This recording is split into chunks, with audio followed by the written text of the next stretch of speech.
Welcome back to the new tribe. We are on a little field trip today. We're here in the very cozy house belonging to Danny and Kaw, who are our Zach's fellow Canadians who live part-time down here in Texas, and we get to enjoy their company for what they consider the warm months of the year. Which we're enjoying immensely.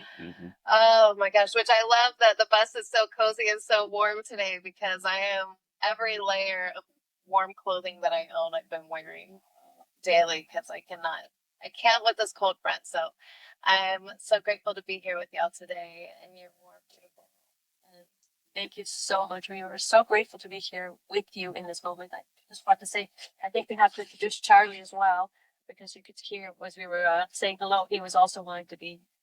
Hi, Charlie. So he's our lovely dog. He's a therapy dog. He's in training. Oh, hello. And he does a really good job of loving people. Yes, as we travel from place to place. All right, so welcome to the podcast. I was so excited that y'all agreed to come and chat with me today because I find your work so very fascinating. And I got to experience it the first time when Scarlett had a headache at New Year's and you tapped with her. So I'd love to hear more about how you came into facilitating this practice and how you came to do this work with people because I find it so fascinating and got to see in real time the positive benefits of it. Thank you. I believe it best explained is we'll tell you about how Kasha and I met. And it was interesting because I showed up at her studio. She was a Pilates instructor and had her own studio, and showed up there to do acro yoga. And I noticed that she had some pain in her body, and so I taught her this tapping technique that I've been teaching people for a few years, and it was able to alleviate her pain. And during that process of alleviating pain, because you can tap into other people's emotions. And I saw something inside of Ka that I had never seen inside of another human being, and instantly fell in love with her. Oh. And as we moved through and we started using tapping to manage emotions and manage the things that were going on, we realized the benefit of how to teach people how to manage trauma and how to release trauma. So actually those events that they've had happen in their life to actually release themselves from them and change their own frequency within that. So ultimately, it was Danny who brought EFT to us. And when we first met, and Danny noticed that I was in so much discomfort, so much pain, which was beautiful because I thought I was doing a really good job at that time in my life of kind of hiding it from even myself. But Danny noticed, and when he sat down with me that first time, it was so completely inwardly life-changing. Like he, in 15 minutes, took me to probably one of the biggest events at that time in my life, my car accident when I was a child. And he helped me to resolve some of those feelings I had from that moment, something I'd never even anticipated could happen. So he had me hooked. He had me hooked right then and there. And, but, when he came through the door, I also, something inside me also stirred. It was like a part of me knew and was waiting for this man for a very, very long time. So when we came together and we got together and we fell in love with each other so deeply, we also realized that we were both pretty traumatized people. We both had quite a bit on our individual plates. Mm-hmm. And we realized that we did not want to lose each other. Mm-hmm. And that became paramount. We wanted to make sure that we could maintain a relationship regardless of all that stuff we had in the past. So tapping became our number one go-to. And we began going inwardly with such a determination that ultimately what we now do, we call Feeling Path Illuminated, started as just a loving path for Danny and I to ensure that we could keep being together and loving each other. Yeah, we made a proclamation to each other at the very beginning. We said, we not only want to become more in this life, but we want to become the most in this life. So when you make a proclamation like, I want to become the most in this life, that means I have to let go of everything I was before. All those times I thought I was right, all those times I defended my point, all those things like that.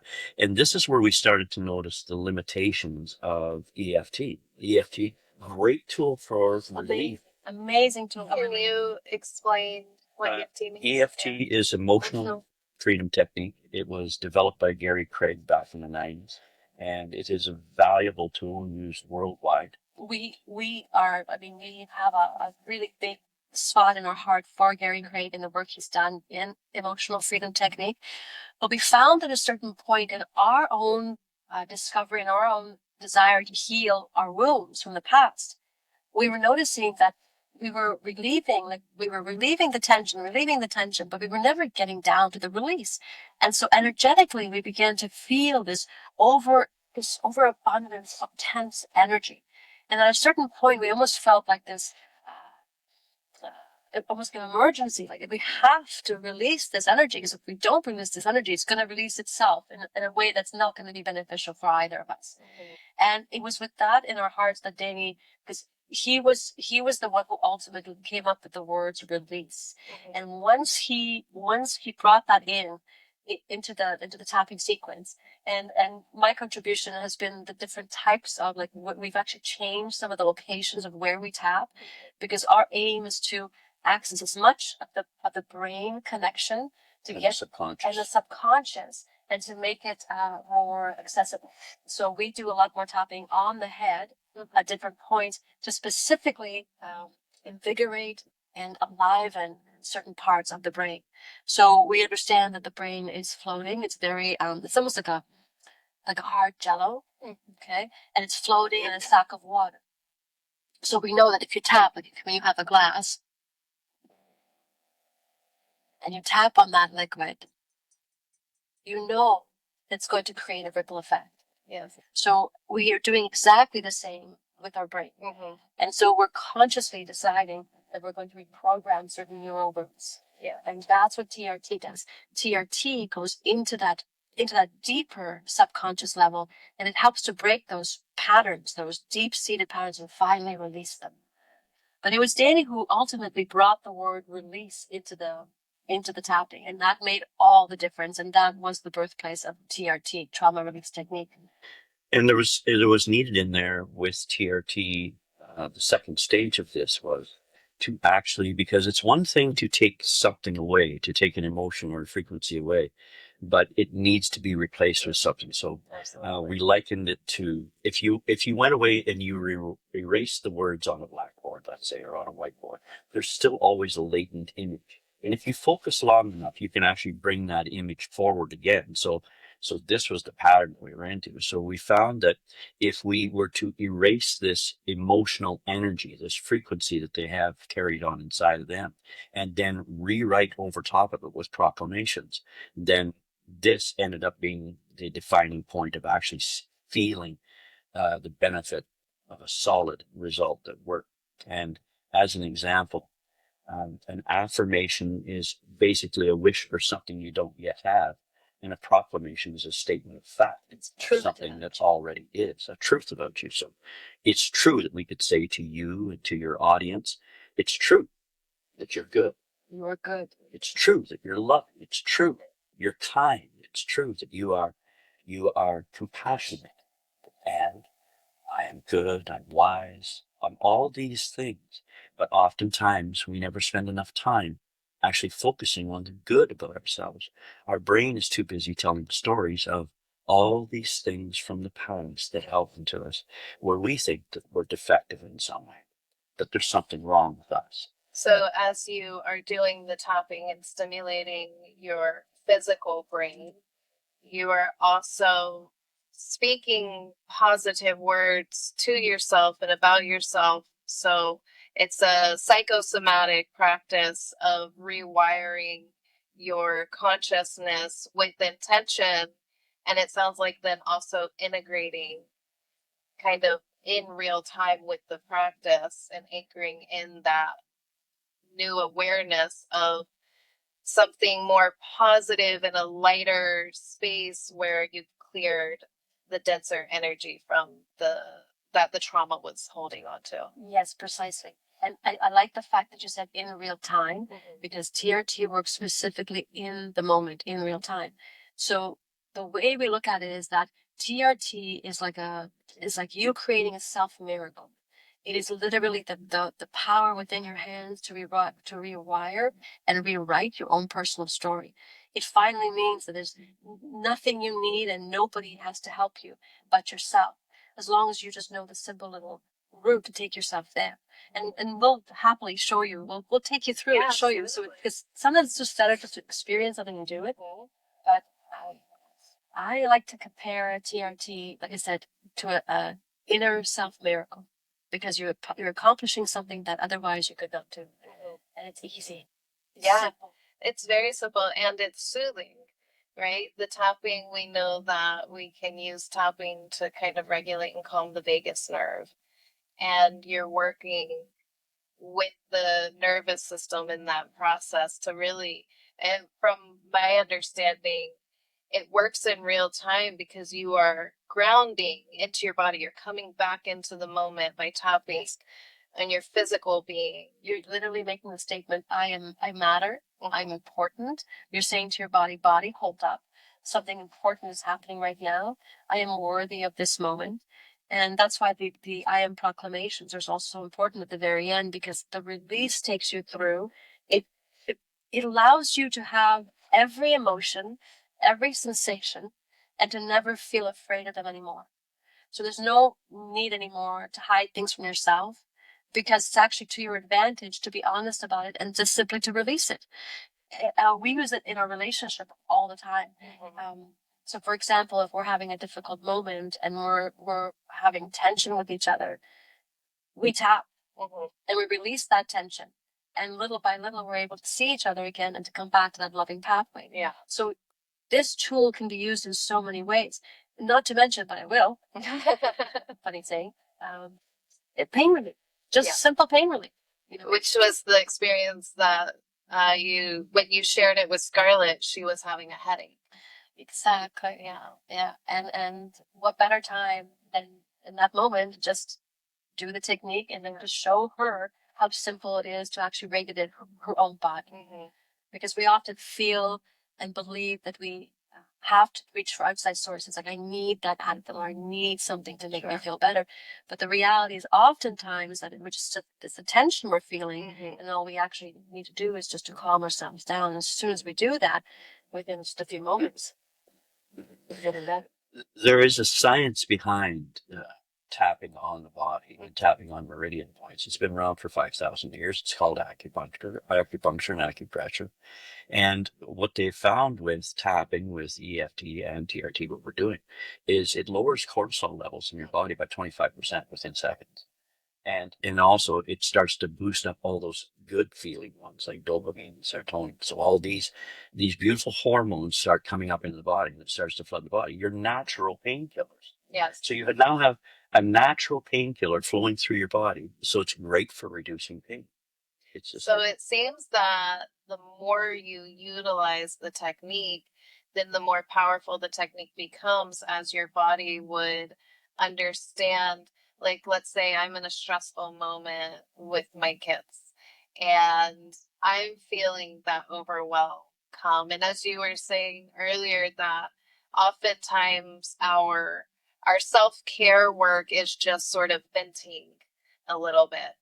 But with tapping, you're anchoring in, and so really releasing, but also training your body that when you are in this moment of overwhelm or frustration or stress or whatever it is, and you're going to resort to your technique, your body, like, just like you did with Charlie, you put his vest on and he's like, okay, I'm in work mode now. And then you would do the same. Your body knows I'm tapping. Okay, I'm going to start releasing these chemicals and then find myself in a peaceful place where I can now navigate the moment that I'm in. Well, it's very much building a trust relationship with your body, because what you're basically doing is you're giving your body not even a conversation, you're giving your body the experience of your undivided attention for a whole 60 seconds, by the way. Yeah. And it's actually TRT the tapping, the trauma release technique that really allows us to do that, because it's those specific combinations of words and the tapping points that finally just set everything free. Absolutely. If I could add to what you were saying there also, Megan, is because you use something as in fermenting, as in there's something inside of you stewing and bringing these emotions up in the first place. And this is the part where most people don't understand what is actually happening. We all agree, and I'm sure your audience agrees, we create our own reality. True? And then when you ask somebody, how do you create your own reality? Their answer be, Mine or most people. let's try yours for right now. I believe that we create our own reality through the lens, our mindset perspective. I can walk into your home and the way that you greet me will come through my own perspective, which means I'm going to perceive you through my own experience and my own lens inside of my own internal world, which may not actually match what your external, the way you are presenting and connecting to me. And so for me and my understanding, I create my own reality through my perception. Very good. Definitely a part of it is definitely, that is it. Now, if we could Get deeper. Let's go. We're going to keep going. yeah, let's just build on this a little bit.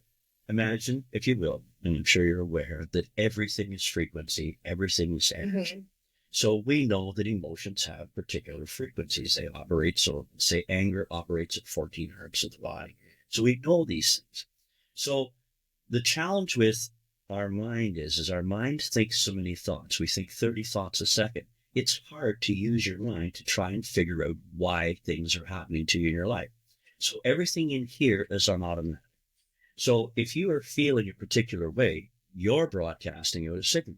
And this is the signal that greets you at the door as you walk in. This is how we feel each other. Yes. And this signal is broadcast out. And your internal guidance system, I point to the stomach and to the child within, because this is what happens. There is an innocence and purity to this, that it does not discern between right or wrong, good or bad. It just says, oh, you want to feel more of this. Mm-hmm.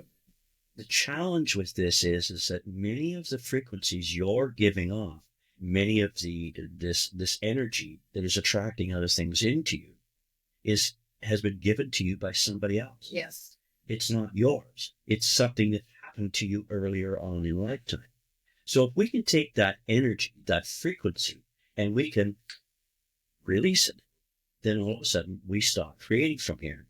And the amazing part is you stop having these things where, yes, I believe I create my own reality, but why does this keep on happening to me? Yes. So we semi-believe we create our own reality. Yes, I create my own reality. I didn't create that, and I didn't create that. But yes, you did. Fear attracts. And so we're on this path of learning how to release fear, how to let go of these things and move ourselves and our life into a more proactive, if you will, creative reality where we are getting the things we want. We are learning that much faster with the things we want rather than the things that we think we are from before.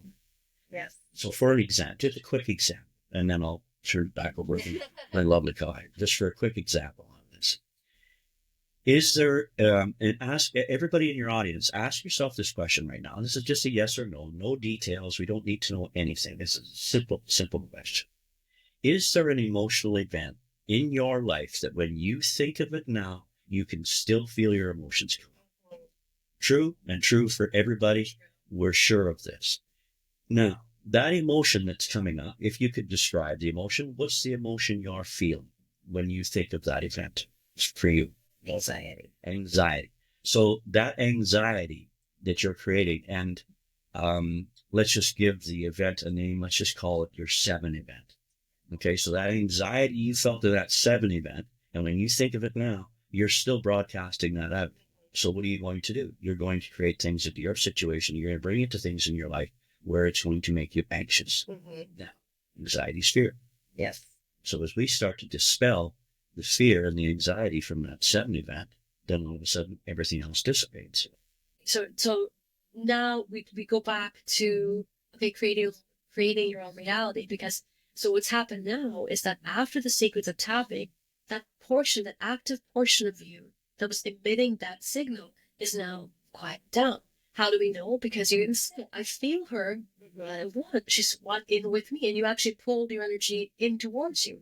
So you can see you've already begun to pull that portion of yourself in. So that means that the energy radiating out of your body now, radiating out, is different. Yes. So you're now in this very moment, creating a new reality base. And you had mentioned earlier about our thoughts. It's very important to know what our thoughts are. But isn't it a good thing we're not actually creating exclusively through thoughts? Gosh, yes. Because if we were creating exclusively through thoughts, we were talking about alligators earlier. There'd be a much different world. Yeah, there'd be alligators running all over the place. But so that is a blessing of we create our own reality. We do. We create through that feeling, but it's not just like the emotions I'm able to generate when I'm conscious of it because I'm trying to create something, as a lot of people do when they're literally trying to create something in their life. But it's about changing the literal atmosphere of the inner body so that what's emitting out, the signal that's coming out, is pure and peaceful and loving. Because ultimately, it doesn't matter beyond that. If your signal is pure, peaceful, and loving, let's just say just those three things, you're going to be lining up with all the wonderful things in your life. And how do you know? Because they're going to be peaceful, they're going to be filled with loving people, and it's going to feel good to you. What more do we want, right? That's one of the things that I was just so captured by your technique when you first shared it with me, because in my own experience of trying to figure out what does it even mean to heal? What does it mean to love myself? And actually asking myself these questions, and coming from a very traumatic childhood and then moving through into adulthood that was traumatic in its own different ways, I experienced in my own life the concrete fact that we carry trauma in our bodies. I had sexual abuse trauma as a child that manifests decades later as disease in my body, which I dealt with for many, many years, and ultimately had to have surgery, which then led to an embolism as a complication of the surgery. And so life really taught me this very, very abruptly and in my face. And like, you cannot deny this is the reality of the fact that you are an energetic being manifest as physical. And I've spent years studying the physical body. My passion is nutrition and wellness, and learning how to really nurture my body, like with top of the line fuel and fluids and all of the things that the same way we take care of material objects that need maintenance. And in that process, I also really allowed myself to transform my faith. And when I stepped back from everything that I had been given to me throughout my life, like you said, is we really have to be very intentional and conscientious of what is truly ours and what is conditioning that we've received. And after my embolism, and without going too deeply into it, I made a promise to myself in the hospital bed. I said, if I do come home, I will just, whatever decisions, whatever actions, whatever has to be done. I laid in that bed and I thought, I'm not happy enough to die. And I promised myself that no matter what it took, I would make the choice that was going to lead me to a place that the next time I faced my mortality, I would be happy enough to die. And it wasn't as much a fear of dying as it was that in that moment of looking at it, I felt like I'd wasted my life. I felt like I really never got the opportunity to live because I continued to live stuck in the past. Even though I wasn't the type of person to mentally ruminate, I existed physically. I resonated in the frequency of fear. And later down the road during my journey, I came to understand that there are only two emotions. There's fear and there's love, and everything else is a derivative of one or the other. And so I've used that as my own metric of how I'm feeling about things.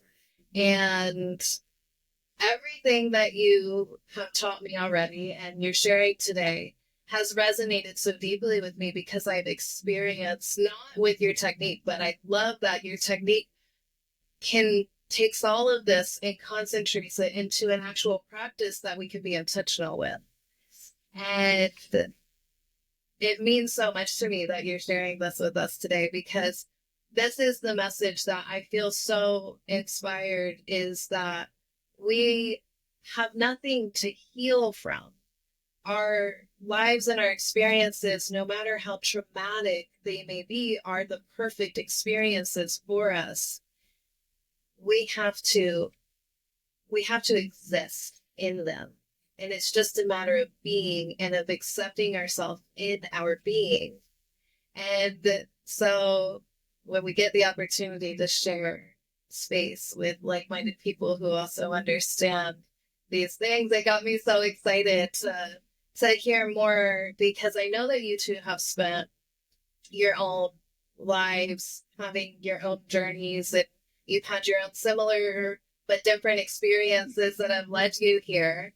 So I'd love to hear a little bit more about who was Danny and who was Kaw before you ended up traveling the world and about. As I'm listening to you talk, I'm kind of formulating the pathway, and I realized that probably the easiest way to describe myself would be, because I could talk to you about the fact that as a Pilates instructor for many years, so like you, I had a very physical relationship with my body that led me to this. It was as though the physical body literally told me after some time, I'm sorry, but I can only go so far unless you're willing to go off the mat and into a different position. And so I began to look in a more spiritual direction. So that was always a big part of it. I'm a writer at heart. I've been writing my whole life. And I believe that has to be kind of woven into the story. But I'm going to start in an unlikely place, and only because we're in a spiritual environment here. We're very spiritual people. So I'm going to start here. In 2019, I went back to Poland for the first time since 1981. My family immigrated here in 1981, and that was the first time that I actually had a chance to go back. It was a very important time for me because it was also the first time that I had the opportunity to go back to where I had the car accident. I was hit by a truck when I was a little girl, and it was a nearly life-ending experience for me. However, here I am. So it was a miracle at that time that I was able to be here. But when I was underneath the truck, I remember distinctly to this day hearing a voice, which I at that time thought was God, that said to me, "You're going to have 3 daughters, you're going to write a book, and you're going to meet the love of your life." And it was those things that kept me going my entire life. So if I were to not say that part, then you'd be missing the best part of the story. Because when Danny finally did come to my door, he came to my door. All I had to do was be still and build it. And it's funny because I was building a home studio and I kept hearing this message, if you build it, he will come. And in my mind, I kept saying, it means my students are coming. My students are coming. And that's how I kept motivating myself. And so I got a phone call one day, and the day the studio was finished, the ladder was still standing where the paint was still wet. And the phone rang, and a friend said, can we come over for some acro yoga with a friend? And I thought, oh, 2 lovely ladies are going to come over. I never anticipated that I'd open the door that day and this man would be there. And that tapping, that this technique that we're talking about today would change my life. That these 2 things together would change my life. So that is my story in a sort of, in that circular way that we talk, and it's all related. And if I didn't tap, I wouldn't have been able to go back to 2019 to Poland and to stand in that spot and to say those words to myself. Because in 2019, I realized that the voice I heard underneath the truck was my voice. Who else? Who else could have known my details? Who else could have told me the things that I needed to hear that could keep me going through what I had to go through over the next months and years of rehabilitation and pain and all the different things I had to go through. So, Danny is my rock. He's my love. There is only him for me. And tapping TRT the way it is now, because it was it birthed, did not start out that way, but it is now that way, is the thing we have created. And the way we've used it and the way we offer it is the way is our heart basically on the sleeve to the world. I love it. I love it so much. And I just have to say that I can see how much you love Danny in your eyes every time. The way you two look at each other is just one of the sweetest, most gentle things I've ever seen. And y'all are like obsessed with each other. That is true. And I love this man more and more every day. Well, I've only known you for a few months, but I feel like I can see it in your face more every day. And I love that you two also have such positive things to say about one another, which I feel like oftentimes in relationships, we can have a tendency to allow our partner. What was it you said earlier, Danny, is that those around us are going to process the emotions we don't process. Yeah. And so often in partnership, we push over those unprocessed emotions onto our partner. And because the emotions we want to get rid of are the negative ones, we push that negativity at our partner and oftentimes personalizing it. And we had done that. We'd both done that in our relationships in the past, which is why we knew we could not do it this time. So we early on put a whole different set of rules for each other. And on that table was, along with no holding chalkboards, was to no longer behave the way we behaved in other relationships because we saw the results. Exactly. It was pretty obvious it didn't work. So why do that and jeopardize what we have? I love that. It's very intentional and thoughtful. And I hope that more of us can enter a relationship from that perspective of going, I'm not going to expect you to be what I have left in the past. I am going to intentionally build with you what I want in my future. Yes. I believe it comes down to being impeccable with your word also. So if you make a proclamation of the way you want to be in life, you're making a choice. Now, be impeccable with your word. Be a person that says, now that I have made this decision to become more, now that I've made this decision to say no more chalk marks, now that I've made this decision to say, I'm never going to be angry with you again, I will learn how to still myself in my own anger. And that was a big one. Because we found there are certain ways of dealing with emotions, but one way is, and of course Kash and I both have our separate ways of dealing with emotions, but one way that works for me, and I don't know, maybe it's just a masculine viewpoint on this, or maybe it works with everybody, I'm not sure. But it was this, and this was a big one for me. And it was, in anger, the key to managing anger is to become still. Become completely still. Do not say anything. Do not move. Allow yourself to feel the emotion and let it pass through. And then we say afterwards, tap like a monkey. And the other one is in sadness, because depression and sadness are the other states of being that we get into. We find fear. Fear comes from the same center of our body where love is. Love is in the heart. Fear is in the thighs. It's right there. Love or fear. Love or fear. Like you said, every decision, that's what you're making. When we jump up in our head, we jump up into anger, which is right here in our throat chakra, which is in our thyroid. And we'll say you're all up in your head. You're all up in your head. We exhaust ourselves, and where do we drop? Because we're afraid to face our fear. When we beat ourselves up enough, we can't look at love. We drop right to the child within, And as we drop into sadness and depression, the body feeling depleted, saying, I can't do this again. This is hurting. This is disease. This is what it feels like. And in sadness, we become still. So the key about sadness, depression is move. Mm. Do something. Do something loving for someone. Pet a cat. Give somebody a back rub. Just do anything but sit in it. Yeah. And so this is part of managing emotion. So like with our feeling path experience we do with people, this is part of it.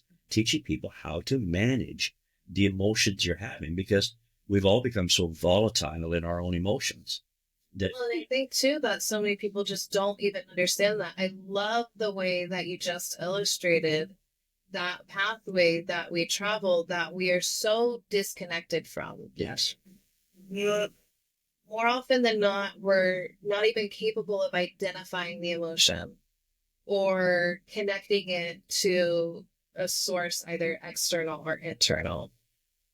But then to go another step further and to understand the sequence of it. And in my mind, I don't know why I'm thinking of this right now, but I think of the life cycle where the end of the life cycle, the decay process goes through different, you have the environmental factors, you have scavengers and things that start to reduce whatever it is that's decaying, and then you have bacteria that comes in. When the bacteria's done its work, it moves deeper into mold, and then at the end fungus comes in, and all of these things which we kind of look at as like they're gross and they're bad, and we certainly don't want them in our bodies most of the time, and they're such a necessary part. I don't know why my brain made that connection, but as we travel through these emotion pathways, I think so often we avoid them because we don't want to look at the decay. We don't want to deal with the festering growth of whatever those emotions are harboring. And that makes sense, because if you don't have some way to actually release what you're feeling, then of course avoidance is a reasonable option, right? Because who really wants to be in that kind of state? That's why this technique is so wonderful, and you can tell we're very excited about it.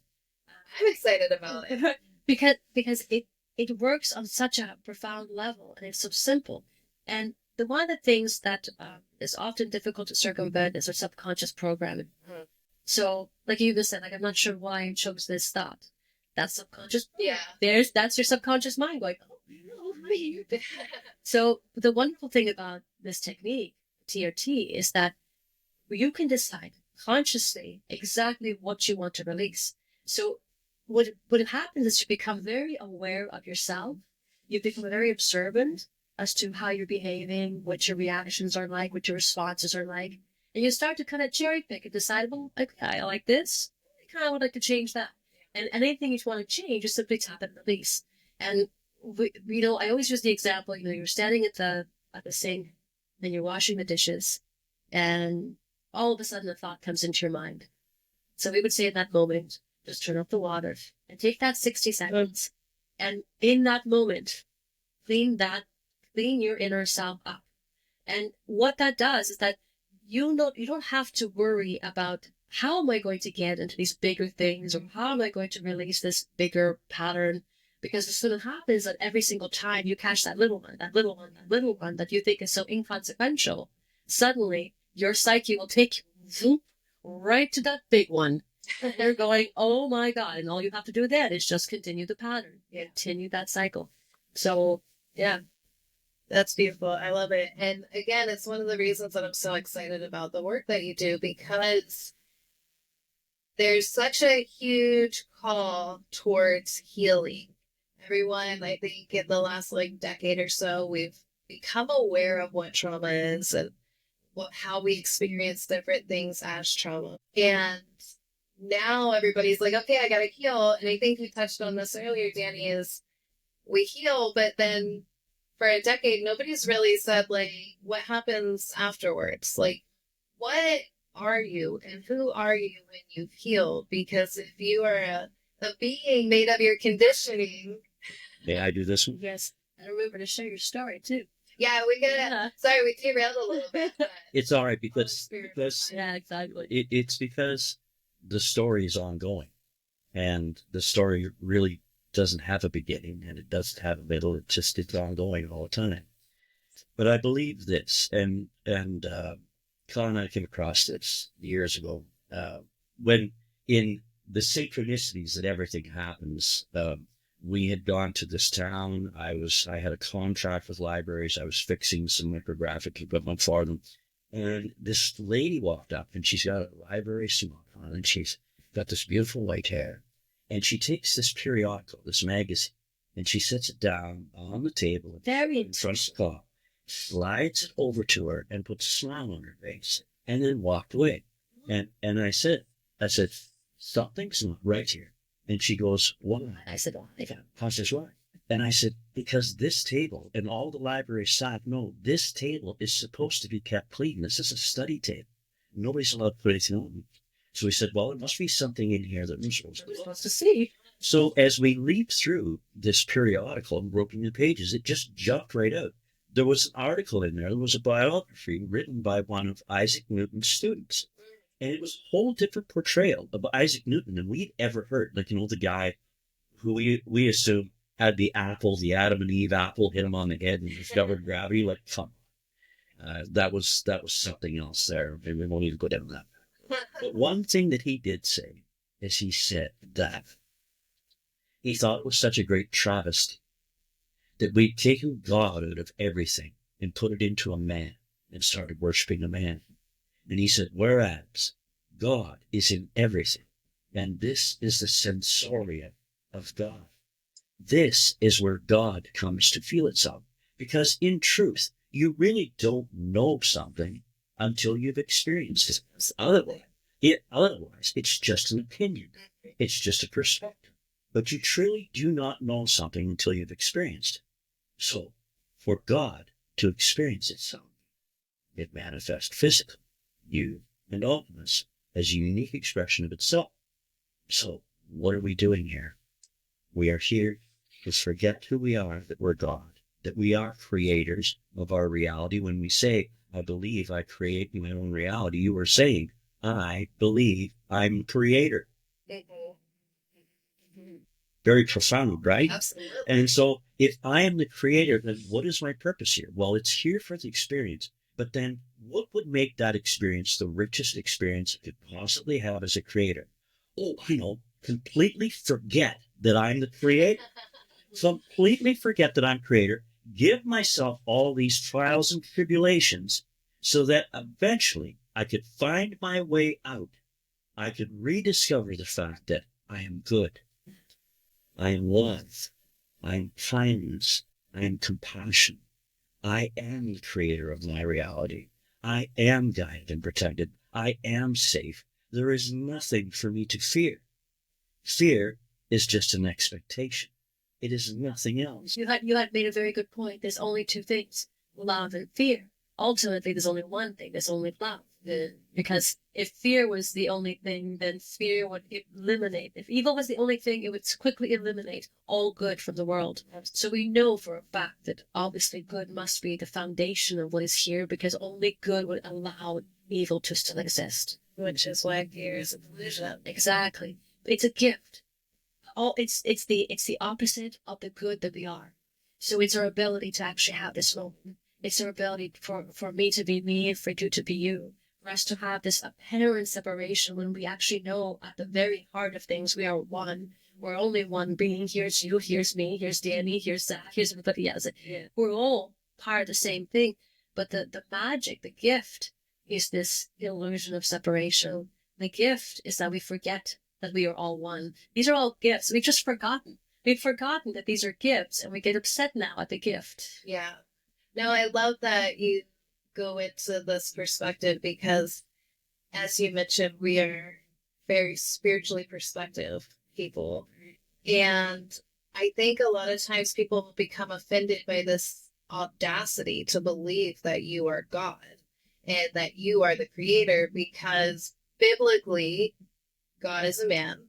It's this external entity of being outside of ourselves. When we start to come close to the concept that we individually and collectively are the creator, that is where that gift of fear comes in. And I think that so many people are turned away from that concept because the responsibility that comes with that.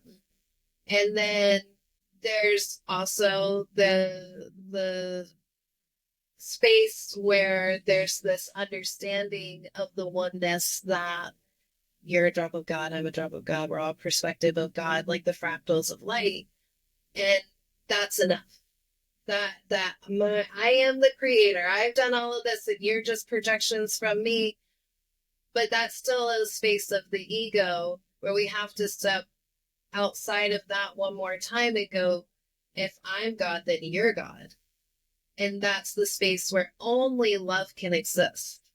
Because if I created this and I peel back all the layers and all the density and all the frequency to this oneness, you're there too. If I could speak to that, because it's so profound what you're saying. And this is where physicality is really to our advantage, because I'm real and I exist. And yet we know at the energetic level, at that very foundational level, we are that one. But if we live in a divine dichotomy where two separate truths exist, one is that we're all one, and one is that we're all unique and individual. And in fact, we actually each one of us began at a specific point in time. So you are unique unto yourself right here now in this time, but you go back to wherever your first life was. And that truly is the fullness of you. So if you were to truly sort of measure yourself in terms of like, okay, who am I? Then you are that allness, that all that is. Yes, you are. But then you are this Megan, this one who has been many times and who is the full compilation of that self who sits now before me, before us. So, welcome to the new tribe. If you are watching on the video format today, then you will see a little bit of jumping around, as this is our second attempt at finishing this conversation. We went to visit Danny and Kaw in their house, which is their beautifully converted bus to a home. And unfortunately, being kind of out in the woods and under cloud coverage, the internet was not working with us so well. So we brought it on home. And I've always been Danny. Yeah. Tribe of Dan. It's true. That's interesting. It's like his name has been consistent. I, on the other hand, have had many, many different names. But how do you uncover this information? Do you do past life regressions or? Okay. if I may, the path that Danny and I took, so the healing that we created through the tapping that we did and continue to do, naturally release those memories, because the memories are inside me as a side effect of the experiences I've had. So, and that includes all the different lifetimes I've had from the very first time I became physical. And each one of us has that ability to feel who we are right to the first time we were physical. And that actually is a true foundation of your memory bank. So you have access to all of that. But if you have a lot of trauma in your life, especially in your childhood, then it causes compression in the frontal lobe particularly, which oftentimes results in not being able to remember. But as soon as you start to heal that, as soon as you start to heal the trauma, memories just start to surface naturally. So I remember. That's amazing. And it's true. Saying is because you do start to remember your other incarnations that you've come into. And it throws you back a little bit because things just seem strangely familiar. Mm-hmm. And you go, wow, that's interesting. Then all of a sudden you start having memories of inside these buildings or particular people, or you have visions that you know have never been from any movie you've ever seen or anything you could ever possibly imagine. And it's just all of a sudden, there's this image, this vision in your eyes. And it's quite remarkable because as you go through these different things, you start to realize how long you've been here. You've been here very long. A long time. We keep saying we're eternal. Well, it's about time that we kind of embrace that fact that we are eternal. And we keep coming in and having more lives and more lives and more lives. And each one we go, yeah, this time I'm going to try it this way. Yeah, this time I'm going to try it that way. And so we give ourselves all these different things to go through. But ultimately, we're always trying to find our way back to who we are. Just remember who we are. That's the fact. So I have a question. I'm very curious about your perspectives. Is from the perspective of we are eternal beings, how does that fit into the first physical embodiment? Probably the most comfortably, to be Okay. honest with you, because that first embodiment would be the closest to that knowing of all that is. So, have an image. Think of it this way. It's like there's all this infinite sky with stars, and all of a sudden the masculine and the feminine just roll out of that as though they're rolling out from underneath a blanket. And it's already in that loving embrace because it was God's desire to be not alone, which it could not actually do unless it split itself up and birthed that whole desire to be something. So if it all started from love, then everything else makes sense. I love that. I always kind of ponder on that concept that is, we always have been, we always will be, we are, but there has to be some spark, some moment, yes, the beginning.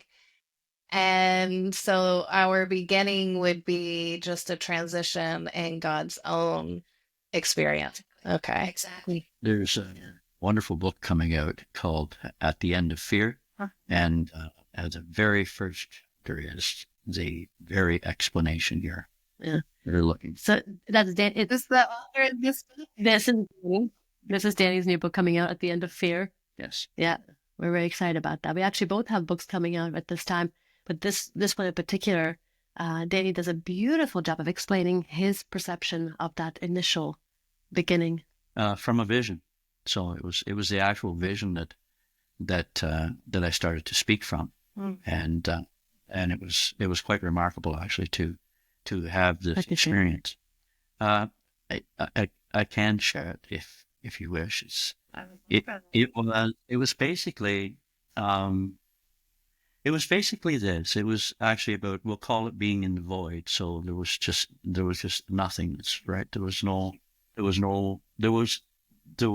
thing. There was no emotion. There was just this being, this sense, this being. And I remember it was like being asleep. And then it was all of a sudden, it was like a flash. And then it was like being awake and seeing all this beauty and color rushing towards me. And all these beautiful sparkles of light that were rushing towards me, rushing past me.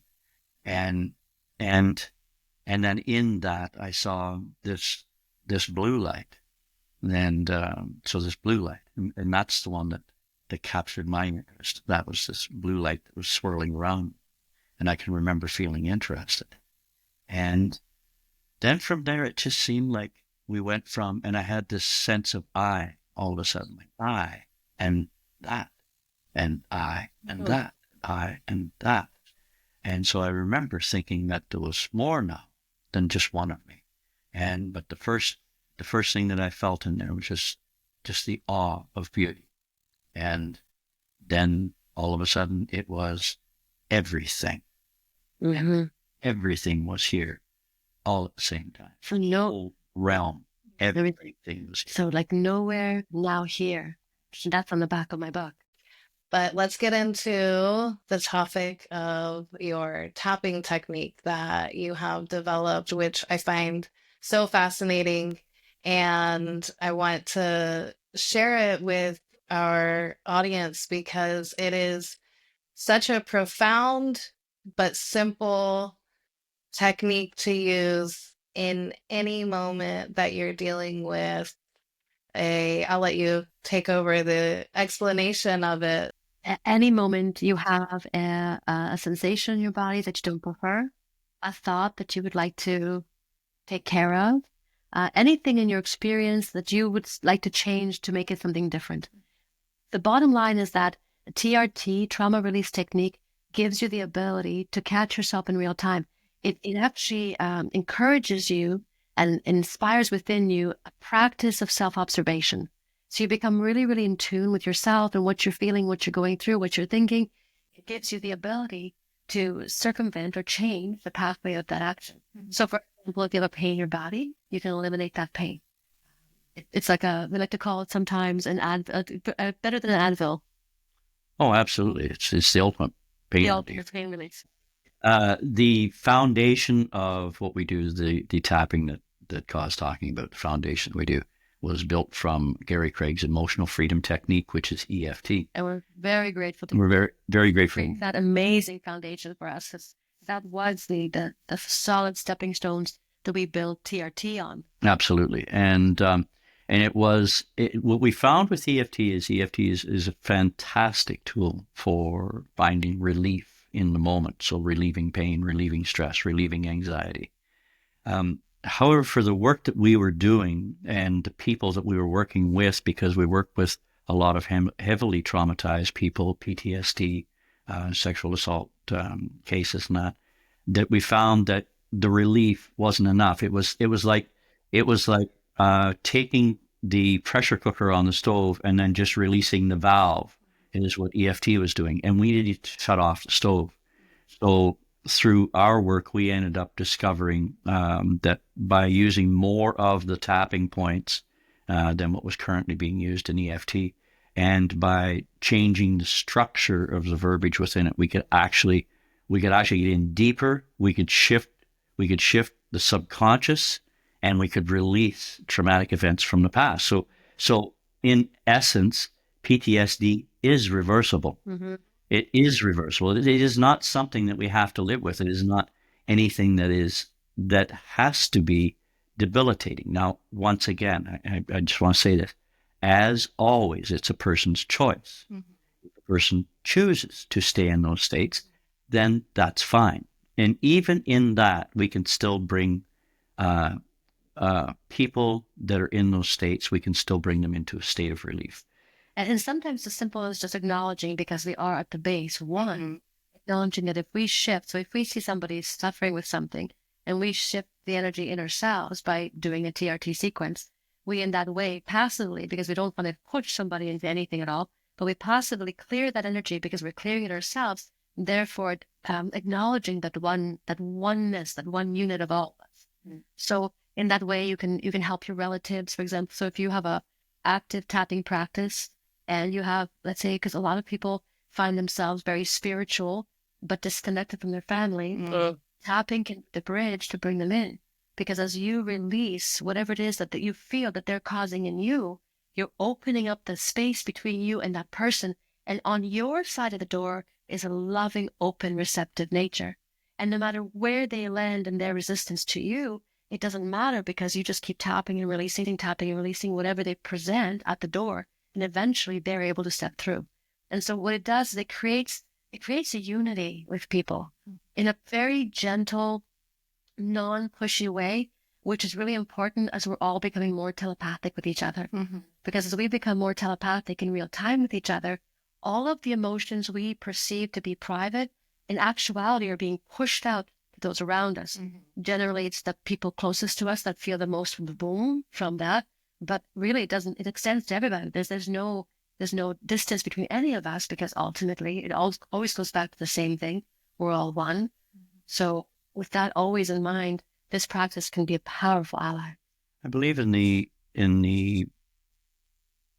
essence of you understanding that we are all connected and that we are all one. The Hawaiians had a great modality. They called it Ho'oponopono. I'm not sure if you're familiar with it. But it was a Hawaiian spiritual prayer, basically saying, I heal in me what I see in you. Mm-hmm. So that shows the connectedness of us all. So as we heal ourselves, we shift the world around us. So you never have to change the whole world. You only ever have to change you in Yourself. the world. Absolutely. So if I'm a person that lives in stress, or I'm a person that lives in fear, or I'm a person that lives in anger, and I shift myself, then I shift all the energy around me and everybody that comes into connection with me. And so you start to see your world changes rapidly. So we often say we're all going to the new world basically through our human evolution. The truth of the matter is it's already here. We just have to release what we're carrying around and step into the new world, step into that new bit of unity and compassion and love that we already are. We're already there. We just have to let the rest of it go. It's kind of like take the training wheels off our bike and just be brave and let it go. Part for so many of us, because what we have to let go are the conditionings that we've received that we assume as our identity. And so if I don't let go of this identity as X, Y, or Z, who am I? What am I?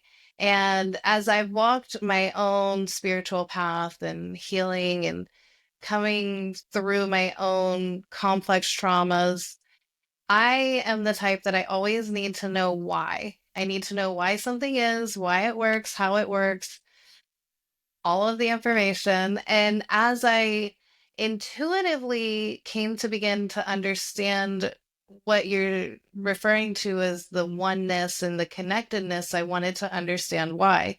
So I love to turn to science for this. And mainstream science for many years just kind of shrugs their shoulders when you get to those types of questions. But in the quantum field, we know that on that just tiniest anatomical level, that we all exist in a field of energy which is connected. We know that there's no matter. We know that there's no density. We know that there's no separation. Science knows this and says this. There's nothing between us. And so I love that there's an actual explanation for what you're tapping into, that energetic field, and tuning your own frequency, the resonance that you're vibrating within, and therefore you see that come back to you as you're connecting, you're seeing it reflected back in your external world, such as with relatives or other people in our lives and our environment and experience. And it's interesting because you made a statement about being afraid that without this character, who am I? And it's interesting because your character is your limitation. Yeah. And it's when we step into that unlimited self that what is the vision of that going to look like? And I don't know, but I know this, it feels exciting. It feels like,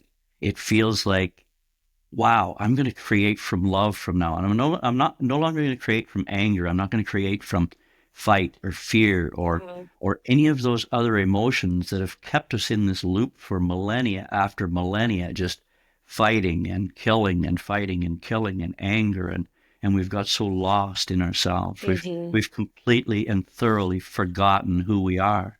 Well, now in this time of this great awakening, this remembering who we are, remembering that we are the creator of our reality, hence you are the creator, then that must mean now that as I remember that I am good and I am loving and I am kind, what am I going to create from this point?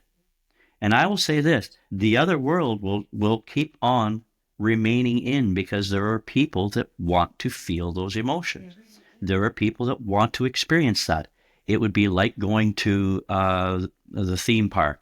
And some people say, hey, I want to go on that roller coaster over there. And the rest of us go, no, thank you. And so it's like that. Or we can say, I want to eat that food at the buffet. And others would say, no, I don't want that food. And the wonderful thing about the practice that we do is that it takes away, it eliminates the fear, because you will just start to do it on a day-to-day basis on all the little things that don't seem so important. it will naturally take you to those bigger places. And then your transition from one self to the new self will be much more gradual, much more comfortable, much more easy, and deeply more satisfying. Now, some of us like to do the big effect. So we like to, like a traumatic event that pushes us to make changes. Sure. But what TRT offers is a gradual movement into those same states. So you can have a big event. We had a friend, her house got hit by lightning, but things worked out for her really well. You know, so sometimes we have big things happen to us that we can feel the energies growing on, but we allow it to happen because it shifts us so profoundly. We don't mind the mess in the meantime. Yeah. I enjoy in my life things being gentle and satisfying and nice, and I've been working diligently to move myself out of a mainly negative state into a more positive state. I think Danny can attest to that. So, Absolutely. So it's been a conscious, deliberate effort to feel the way I feel internally.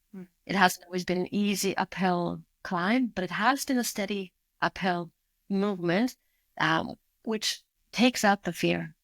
And in all fairness, what Kaw's talking about with her emotions it was because of the level of her trauma. It was because of things that had happened to her at a very young age that you see that had built this character of being afraid and having these different components inside of her, these different emotions inside of her that made it a challenge to work through.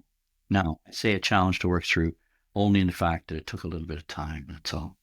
But I've noticed this about Kaw. She has been remarkable through this whole process of tapping and releasing and always being the observer of her own behavior and being the observer of the emotions and sensations that are inside of her body. And she's always the first one to step up and start tapping and releasing them. And I honor her for that. I still have challenges every now and then with a few emotions. We won't get into them here, but But you know what, Danny? The bottom line is, without his consistency at the beginning of a relationship when I felt very unstable and uncertain, because for the first year when we got together, Danny was so sweet because I was very insecure. I didn't believe, I kind of had this feeling inside me that if I did it by myself, for myself, it wouldn't work. So Danny would take my hand and he would hold my hand and he would tap on the side of my hand and then he would tap on my arm and then he would tap on the side of my head. And it became this very beautiful love language between us. And we did that for very intimate. Yeah. Very intimate. I would say probably for the first year of a relationship or less than a year. A little bit more than a year. Yeah. But then there came a time and we'd been doing it enough. And so I had a good practice. But I was still leaning towards Danny to help me. So I was still creating this vulnerability inside myself, this feeling like I couldn't take care of myself emotionally. So one day Danny was not in the house. He had gone to some shopping and I was by myself and I was up against an emotion and I got frustrated and I said enough and I just tapped on myself. And at the end of that sequence, I felt this rush of relief and this satisfaction and this deep kind of feeling like, you mean this is what I've been holding back? This is what I've been... So since then, I've become probably the biggest advocate for tapping you've ever seen.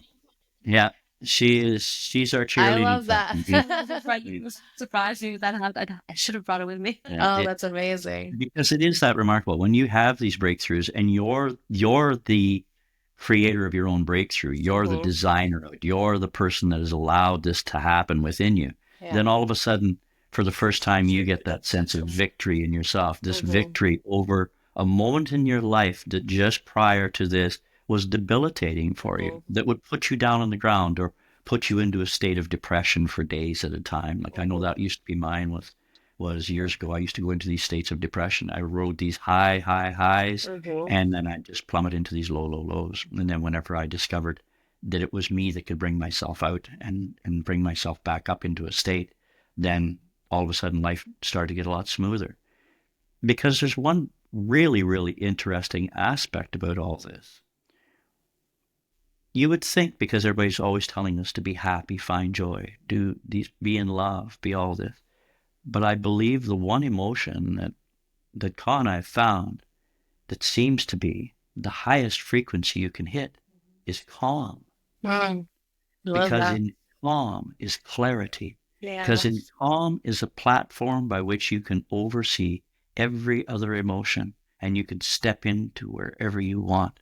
So it's like stepping off and onto this invisible bridge of boom, now I'm into this emotion. I'm into feeling this particular way. I'm into feeling more joy. I'm feeling happiness. I'm making the conscious choice now, but it's always come from a state of calm. And I believe this is what um, tapping has shown us is that we have the ability to reach these states of calm where we're vibrating at such a high level.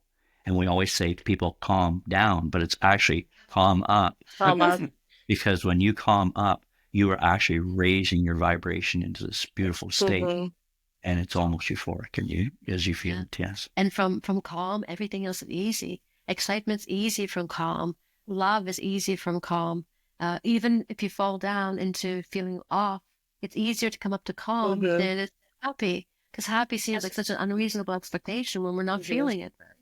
So I'm curious, how, in your perspective, do you delineate calm and peace? Because I feel that from my perspective, I always strive towards finding that internal center where I am at my peace, which would be calm, and navigating the different experiences, whatever comes up in life. And my work is to stay connected to that peaceful state, which, of course, depending on what it is more effort or not. I just want to say one But you got your hand up first. You get to go first this time. I'll just like to simply calm is just like the working man's version of peace. Yeah. Mm. So we're not really different. Yeah. It's the same frequency. It's just the way I believe we're looking at it. Sure. Calm feels like a more workable. It's a verb. It's perspective. It's a more calm. I find it's more easy to achieve. When I look at peace, it feels so big sometimes, and it feels like I have to do certain things to be peaceful. Yeah. Calm feels like I can achieve it right now. See, I can... Peace would suggest there's a war. So I'm trying to find my peace of the war going on within me. Calm would say, I found myself a place that I can go where I can rest and be calm. It doesn't matter what's going on in my outside world. It doesn't matter what's going on within. I can find my plateau of calm. You see? Just different perspectives. Yeah. Everything comes from a perspective. Yeah. And we can get too caught up in the words and the verb and the things. So it's actually best sometimes to stay in the feeling. Sure. Yeah. I can definitely agree with that. Okay, so Danny, going back to what you were talking about earlier about how our characters developed somewhat from the traumas that we experienced. And I can identify with that personally in a tremendous way. I was always the outspoken kid. I'm the second born, which there's oddly, I don't know if you've ever read into like birth order stuff.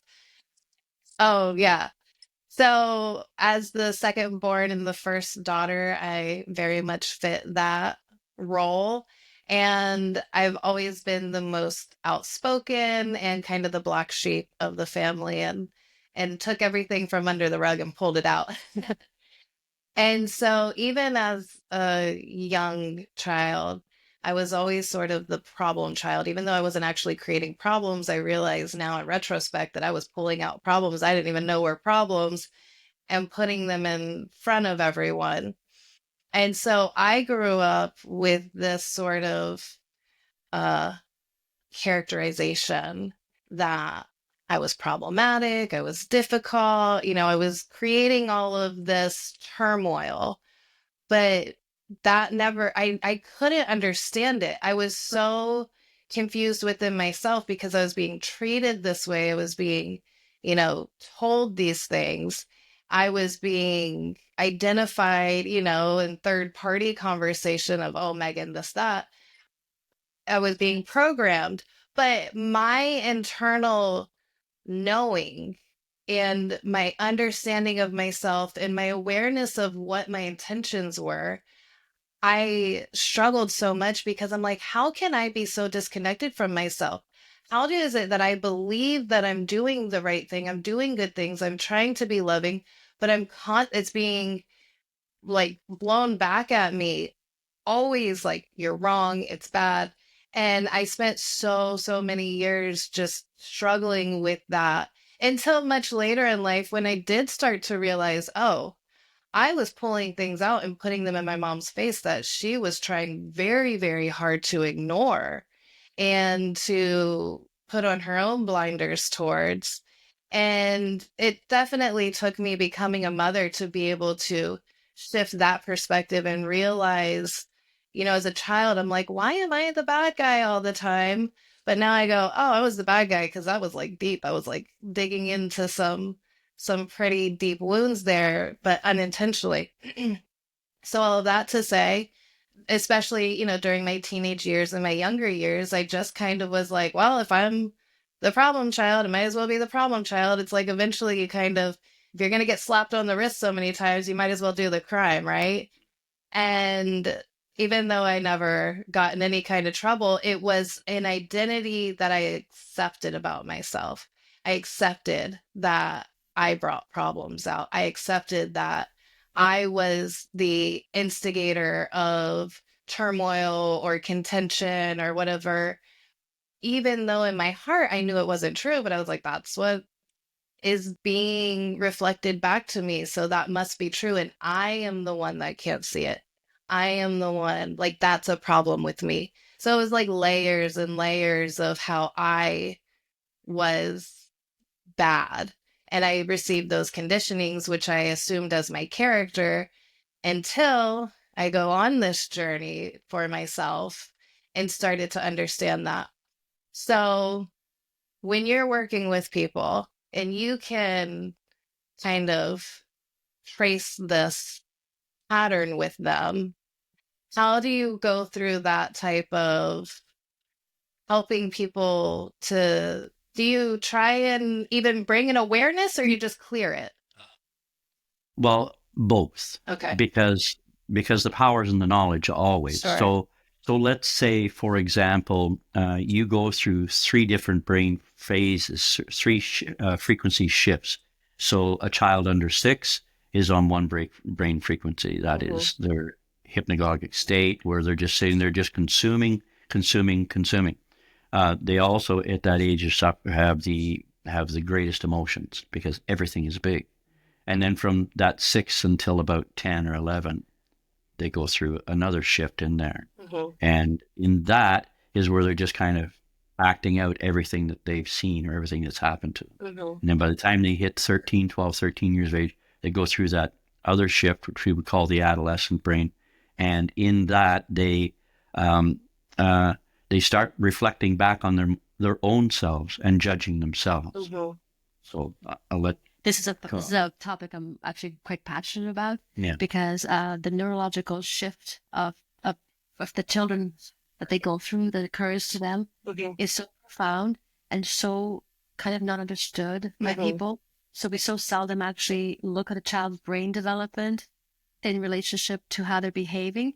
Because, like, for example, when a little girl, oftentimes I'll just go from little girls to have $3. Danny has 4 sons, so we kind of specialize in our gender. But when a little girl goes through that shift, there's a day where she goes into a room and she's one person. And you see her that the next day come out and she's a completely different human being. And that is such a huge and profound shift. I know when my girls went through that, I took them aside, each one of them, and I had a conversation with them that day and I invited them. I said to them that I recognized where they were at. I knew that what they were going through was really big. And I put it out in front of them that we could take a traditional route and we could be difficult with each other, or we could be loving with each other and have a really wonderful time as they went through that phase. Now, I was very blessed. My daughters are wonderful, and they all took a much more loving route. But a lot of parents, when their children go through that 13-year-old stage particularly, they take things personally when their child is actually preparing to make that huge leap out of the nest. And it's such a huge change. And if we could just remember back to our own time, how vulnerable we felt, but at the same time, how we felt like we knew it all. they need to have that feeling. Mhm. We needed to have those feelings in order to be able to make that jump out into the world in what Okay. is really just a tiny little bit of time. It was 5, 6, 7 years, as they're going. So, and Danny knows this about me. I get very passionate when it comes to that. I love children. I love working with children, and particularly this whole understanding of like where they're at. Like if parents understood that from 0 I'm going to say 8, because I'm, but 6, 7, 8, Mhm. they're in a completely open hypnagogic state, which means that they're just taking things in. Yeah. It doesn't matter. It's not about what you say directly to them. It's actually how you interact with the world, Mhm. because they're watching that. Yep. And so the words become later on the internal language they're saying to themselves on a subconscious level. But the actions of the family, how the family behaves, is going to be the way they unconsciously behave later on in life. Not the life they want to create, because they're going to have an idea in their mind based on their experience. Most likely something like, I don't want to do anything that looks like this, because most of us have that. I would just create a life that looks totally different. But then somehow, inevitably, we end up recreating certain circumstances that are so similar to the ones we lived out in childhood, not because but because the unconscious part of our brain. That's what we know. That's all those words we heard our parents say. It wasn't about what you had said there earlier about, people were scripting you. That is so powerful. You literally can't fight that. Yeah. So you at that age, at a young age, you might see, you probably didn't even have the thought of like, that's not me at that age. That thought came later, as probably you're able to work that out.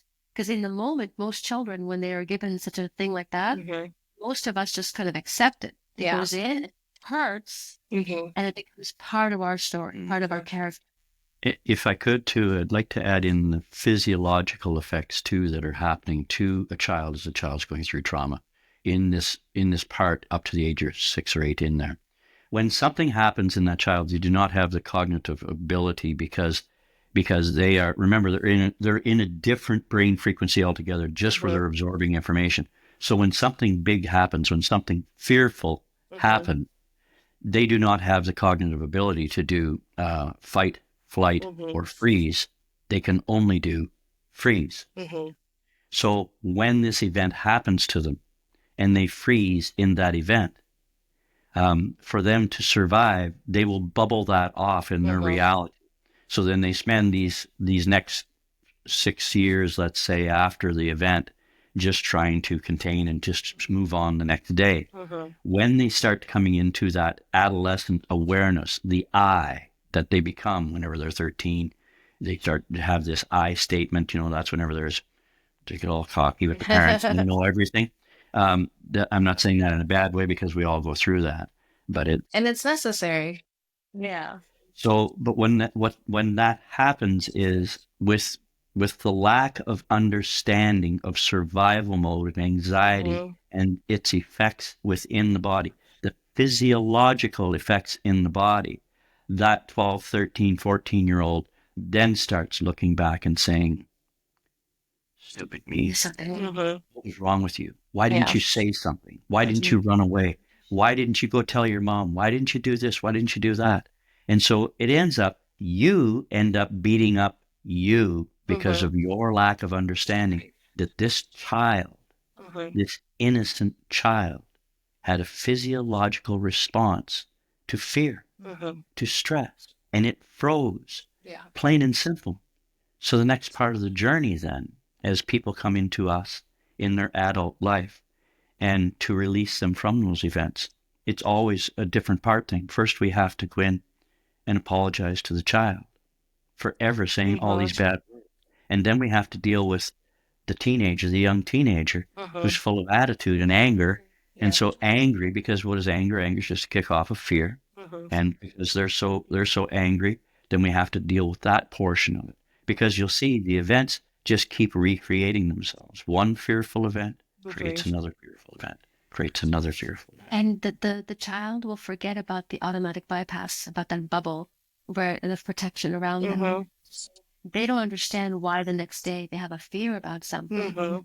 What happens when a child has that happen where they have that traumatic event that creates that automatic bypass, they will suddenly be afraid of something dark in the corner or under the bed. And it seemed out of the blue. But if you actually could see the full events as they happened and understand, oh, this child just had a traumatic event and they've forgotten about it, so they can continue the next day and still be a child, because their brain is just not able to hold that information. The severity of what happened was too big and the body had to protect itself. But the only thing is that creates tension. And that tension, as you move on in life, creates disease. So what the body does as a means of self-preservation, the body will send out signals to you that feel like pain, that feel like weird thoughts, that feel like repetitive patterns, that feel like things happening to you over and over, which are only just a traumatic event, literally pinging, saying, please look at me, please look at me, please. Can't keep holding this tension any longer. Yes. And so, like we had mentioned earlier about remembering past lives and going back and being able to remember, you had asked, did we do regression? And the answer is we don't need to, because when you heal the trauma of this current lifetime and you open up the brain, there's no more tension there, you will automatically ping back to the past as well, because there's most likely events in the past that actually cause some of the events you're having right now. So we're actually healing all the way through time. I love that you put it that way, because that's something that I came to understand in my own experience. So I have always shared my own experiences very openly, because as I was navigating my own healing journey, it was really hard to really pinpoint myself in whatever it was that I was searching for, until I was able to connect with people who had shared experiences, or conceptually shared, maybe not an identical experience, but a similar pattern. They're having their own experience of the same wounding, right? The same trauma. And so I've always chosen to share very openly. So for me, I struggled with growing up in a violent, like my entire childhood was surrounded by violence, both the community that I lived in outside of the home and the home that I lived in. There was just always fear of safety. And that's something that I carry today. Like, that's something, I don't know how much work it'll take to really find peace in my sense of security, but I've come. Because you're there right now, because I can feel you're there right now. You're right at that first event where you first saw that violence. Okay. What age were you then? I don't know. In my first, That first time where they scared the living bejesus out of you with this anger and rage that you were seeing. I would say probably about 4. So let's call it your 4 event. Okay. Because to a child, like to say that this is on a scale of 1 to 10, it would be off the scale, because when a child first sees this, it is like its gods are warring with each other. Because the mother and the father, They the family are the entire unit world. is the entire world. That is your gods. And you are in that open hypnagogic stage. Yeah. So brain does not have, you do not have the ability to protect yourself, even from the energy that's coming at you. So everything is intensified, everything's bigger. And that's actually why that automatic bypass, like that closing off and disremembering happens. It's a protective measure. That resonates tremendously with me. So on a scale of 1 to 10, you standing where you are right now, looking at that 4-year-old, how afraid were you? 10 being, if I think about this too much, I'm going to be right in there. Probably 10. You're out of energy. Yeah. It's so interesting, because as you were building up to this question, you were actually going into it already, and we could already feel you in there. All right, so then let's just tap on the side of the hand. Okay, so we're gonna go through the Absolutely, we're gonna take you through technique now. the tapping technique, and this is TRT, trauma release technique, and that's actually why I'm here to do this. And let's see what we can do with these numbers. Okay, so tap on the side of your hand and just repeat after us. Even though I felt so afraid. Not for it. in that four event. I deeply and completely I deeply and completely love and accept myself. love and accept myself. Even though Even though I feel so afraid I feel so afraid every time they yell, every time they yell. I can forgive myself for that. I can I can forgive myself for that. Even though I felt so afraid Even though I felt so and afraid so unsafe and so unsafe in that four event, in that four I event. deeply and completely I deeply and completely love and accept myself. love and accept myself. On your forehead, I now release myself I I now now release release myself myself afraid from for feeling so afraid and so alone and in the those four four events. events. On top of the head, I now release myself I now release from myself feeling so deathly afraid from feeling so deathly that I afraid was going to be hurt that I was going to be in hurt that four event. in that four event. I now release my subconscious mind I I now release my release my subconscious mind mind of of keeping keeping me me locked locked in that that four four event on the side of the head. I now release myself I now release myself from feeling so frightened from feeling so and frightened so afraid and so in afraid that four event. in that four event. So out the corner of your eyes. I now release myself I now release myself everything that frightened me from everything everything that that frightened frightened me. me. in that that four four event. Underneath the nose, I now release myself I now release I myself now release from myself feeling so afraid from from feeling feeling so so afraid in that four event. in in that four event. I now release myself I now I now release release myself myself from all these emotions I'm still feeling from all the these emotions I'm still feeling feeling because of that because four of that event. four event. All my collarbones, I now release myself Now release and I myself release my body and and I release my from body carrying the burden, from carrying the burdens feeling so afraid of feeling so afraid because of that four event. because of that four event. I am safe. I I am am safe. safe. I am loving. I am loving. I'm kind. I am kind. I'm a really good person. I'm a really good person. Gentle. I'm gentle. And I am guided and protected. And And I'm guided and protected.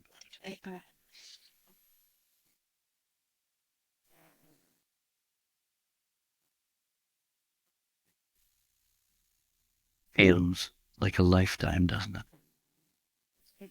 calm. You've done that with me before, but I am not. I think we did it with pain. And so that was a totally different experience. This is how the techniques work. And so what we do is we follow a beautiful pathway of certain, we have particular points. Each person will always take us to the most important things first, because that's the first things you bring to the surface. Sure. And I believe too, Megan, we spend a lot of our time trying to think our way through this life. And it's a feeling path. Yeah. Without our feelings, we miss out on the cues, the opportunities, if you will. And we have to do so much work to think. We're trying to create a reality where we're thinking constantly. And it's hard work whenever really all the work, if you will, is in the feeling. But first, we have to stop being afraid to feel, Well, and because they hurt. I think there's also a lot to be said for the fact that so many of us were never really taught how to feel, what it is we're feeling, like to understand our feelings. And that was such a big thing for me, because what I felt on the inside and what I was experiencing on the outside were so polarizing that it was impossible for me to know who I was. And one of the reasons that the new tribe is such a passion for me is because I have thought I am extremely cerebral about things, and I will understand it from every facet that I can possibly conceive of to look at something.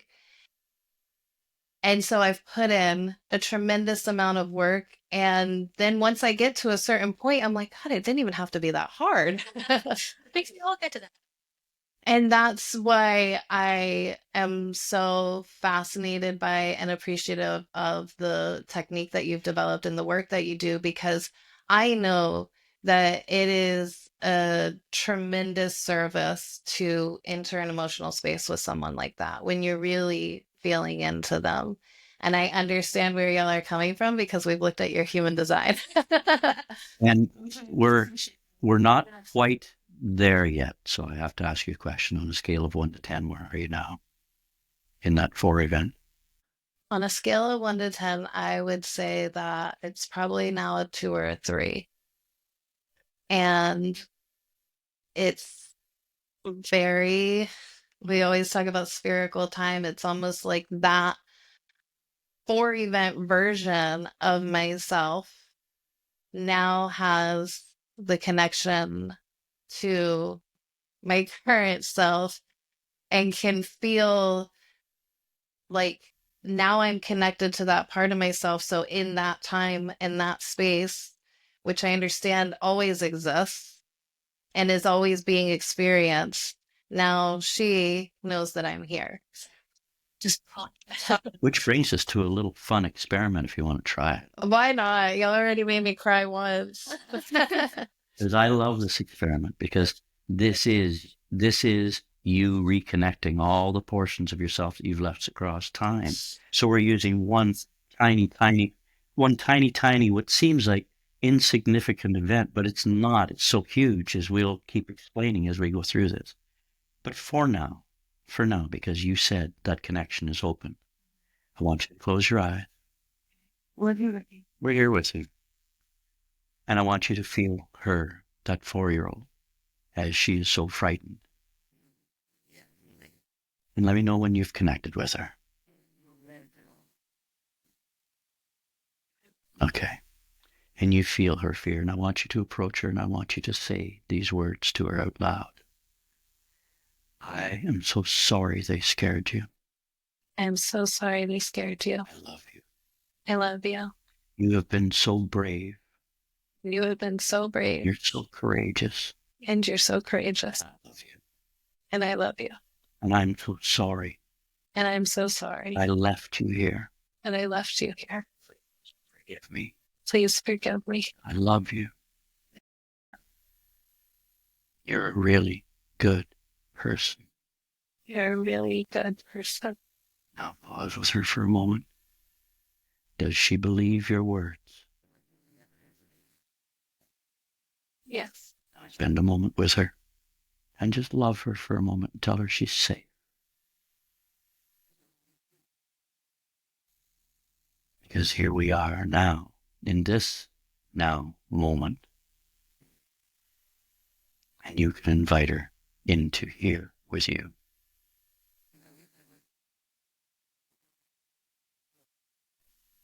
Now, on a scale of 1 to 10, replay your 4 event. And how is the 4-year-old feeling now? I feel like she's not there. She's with me. She's in the place that she dreamed of being in to get her through all those times. Beautiful. Yeah. Do you see, Megan? And this anybody, the people of your audience and of the new tribe that are following, these are things that you can do just by watching and listening to this podcast. Be brave. Go into these emotions, because when we numb ourselves and we forget how to feel, Yeah. and we start to numb ourselves, all of a sudden we wonder where all the joy goes in our life. We wonder, where has all the emotion gone? Where's all the excitement gone in our life? And we don't realize it's always been us shutting it off. Yeah. It hasn't been anybody else. Mm-hmm. And it's all because we're afraid to feel. Why are we afraid to feel? Because we were hurt. They scared us. And to a child, to a 4-year-old, whose only ability in that moment is survival mode, to freeze, to not say anything, to take the beating was there. Forget. Yeah. Forget. Yeah. Thank goodness for that thing. Yeah. Because many of those experiences, if we couldn't forget about them, we would not be able to continue. Her ability to forget made sure that when we woke up the next day, we had the smile back on our face and still wanted to go outside and play with our friends and just have the life we deserve. That is a great gift. Mm-hmm. But forgetting as you get older becomes uncomfortable. Because then you want to have remembering, you want to be able to carry yourself through from one moment to the next moment. And it feels so painful to forget our higher self. So when we make an advancement and we're feeling so glorious and we say, well, I'm never going to feel off again. I'm never going to get angry again. I'm never going to, and then darn it, the next day you're back to it again. Why? Because if we haven't turned off, if we haven't actively turned off the forgetting on purpose, then we just keep doing it. We keep doing it over, not because we want to, but because our body has that switch on, and it's a habit now, and something we now it's just become a part of our character. But we have the ability to switch on and off everything and everything, and you don't have to wait for anybody. You don't have to buy anything special. You don't have to do anything. But when you feel your emotions come up on any topic, just pause and tap. You are worth 60 seconds of time. This whole sequence takes just a little over a minute. Yeah. It feels like a lifetime goes through when you're doing it. Yeah. But within maybe a minute, 30 seconds, we're complete. Because we like to go a little longer because we like we love the proclamation. So we like to kind of stay in there for a little while and put in the new script, put in the new script, put in the new script. This is the truth of who you are. Now, I am loving. I am good. I am kind. And if I feel like any of those things I don't resonate with, okay, even though I don't feel good today, even though I don't feel like I'm being a person, and get rid of that, get rid of that, get rid of that until you finally do come back to who you really are. Because that's who you were to begin with, and you can't fight that. We never lose our innocence nor our purity. It's always within us. It's just we have learned how to not feel that way anymore because somebody hurt us at one time. And then whenever we hit our late 20s and early 30s, all of a sudden turmoil starts in our life and we feel like we're alone in all these emotions. We feel like we're alone and nobody understands us, and we have these things coming forward. I remember whenever I was in my late 30s, I believe, whenever I finally remembered my sexual assault, whenever I was assaulted and raped as a child. I had been blocking it out since I was 11 years old. But boy, when it came rushing forward, and you know what brought it forward was I was tapping. And I finally hit that point where my fear factor had gone down inside of me, and I could let this come forward. And as it came forward, then I was able to release it and finally understand it.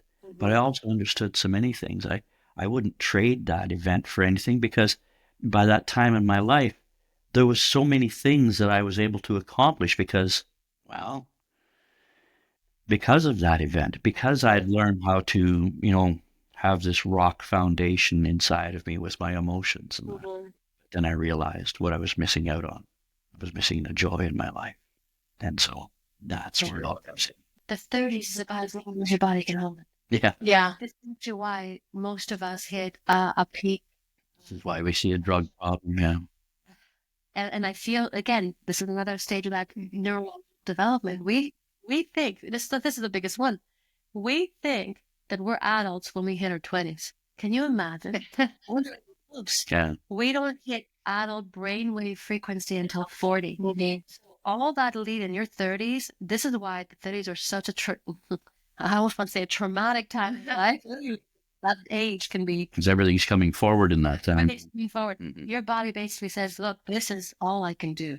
I've held you this many years. I cannot hold you. So this is when we usually get the sickest, when we get the most out of our mind, this is where we kind of make the hugest changes, and we're ready to tear everything apart. But it's just simply because we can no longer be in two separate places at once, and we are yearning for that unification of ourself with ourself again. I have lived that exactly as you're explaining it. So when I was a teenager, I was probably about 15 when I began menstruating. I always, always, always had tremendous problems, like from the beginning. And then by the time I was 29, it had progressed so badly that I needed a hysterectomy. And so I'd lived all these years with chronic debilitating pain and disease, and then had my hysterectomy, which was a really difficult decision to make, but it gave me my life back in so many ways. But as a complication of the surgery, I had a pulmonary embolism a week later. And when I had my embolism, I laid in the hospital bed, and the doctors are like, "You're young, you're healthy, you're super fit. Like, we have no idea why this would happen to you." But I did. It put me in a position where I was laying in the hospital bed for days, thinking about if I'm going to see my kids again, thinking about if I'm going to go back to my life, just thinking about all of the things and facing the very real fact that I may not. And so, as I thought about all this, I was like, I am not happy enough to die. If I died, I would have felt like I had just wasted the opportunity of life. And so I made a promise to myself that if I got to go home, then I would be happy enough to die next time it came around. And that was at 30. I had the surgery just a few months after I turned 30. And that was like, I'm turning 30 to begin with, and I always struggled with aging. And then I'm getting this old lady surgery for my birthday. And I'm like, it was a whole existential crisis that then just went to the next level. But then at that point, um, I did come home and I started making a lot of changes, which then led the following year to the end of my marriage and just a huge I it didn't matter anymore what the impact was from people who were not willing to also make changes, because I had seen viscerally the the possibility of not actually experiencing my life just to make other people happy, that weren't happy anyway, that were never going to be happy regardless of what I did. And so then that really is what began my whole spiritual journey, because at that point it was like I couldn't just sit back and being a mom is my greatest gift and my first purpose in this life, but it's not the only thing I'm meant to do. And in that version of me was trying desperately to find peace with that's all that I am. And here we are 5 years later. We're very happy that you chose to stay. Yes, we And too. look, you have still have the ability to give birth because you've given birth to the new tribe. Yeah. And so now you've got to do something completely new. Mm-hmm. And now you're bringing information to people that are going to touch their souls and help them to realize, there's so much more to life that I can experience. There's so much more I can do. Everything you're bringing forward to people, Megan, is going to have a positive impact. That's quite a motherhood thing to go through. Mm-hmm. I would add to that too, that it's difficult to say sometimes because nobody wants to wish anybody to have a bad experience or traumatic experience. But you have shown us the example of sometimes having a necessary, big experience that literally just shakes you up and reinvites you to live life differently. Yeah, absolutely. I mean, I bless these kinds of things.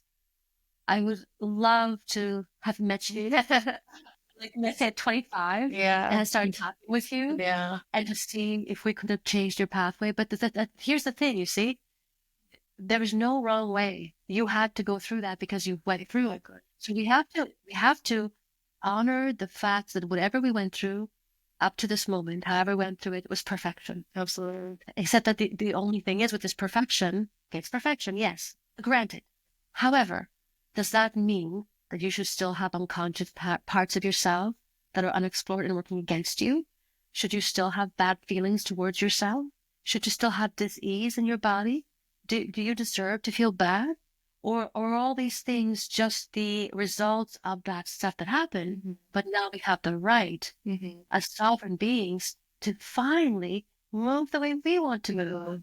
And again, Denise, we said earlier, I should have pom-poms. Yeah. Because I'm always going to bring it back to this. Why? Because it doesn't matter what I do, doesn't matter what path, whether it be, it doesn't matter which path I take. Every single time when I'm in a moment of uncertainty, I just reach for myself. I tap on my hands. I speak the words to myself and I free myself in that moment. Mm. You see? And what a tool that is. Absolutely. So yes, we went through all these things. Yes, there's perfection in that because we've already gone through them. But we have the right as sovereign beings to find peace, calm at any state we want to feel at any moment. And this is, I feel, what this. And if I may add to what you were saying, also cause this, because you can have a traumatic event in your life. Like, how do we change? How do we change? We change through one of two ways: traumatic event or constant speech repetition. We say choose constant speech repetition because this is the easiest way. And this is exactly what we do when we do take people on the feeling path with us. We take them through this painless shift through their own emotions so that they do not have to build that momentum up to have that traumatic event where all of a sudden their body, something happens in their body, or they have to have that accident, or they have to have that thing happen before they finally wake up. If that's what you want to experience, it would never take that away from you. Exactly. But we do know there's an easier way. Yeah.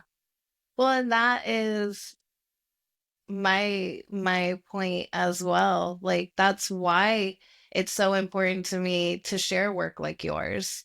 To the new tribe, to me, is not, this is not a tribe that I am over. It's not my following. It's us as a group, a collective who share an intention, and the intention is to, we don't have to do it the hard way. I realized in my own retrospect that everything that happened that I didn't understand was all balanced, block upon block, on top, one on top of the other. I, as a teenager, became incredibly ill because I had so much stored and trapped trauma from sexual abuse. And it was manifest very early, but then it was also neglected. And emotionally, it was neglected. And psychologically, it was neglected. And while I was spending my time working on myself, and one of you mentioned about, we as we go through our different phases of development, and then once we hit that adolescent, or maybe it was past adolescence, where we just start running on our programming because that's what we know.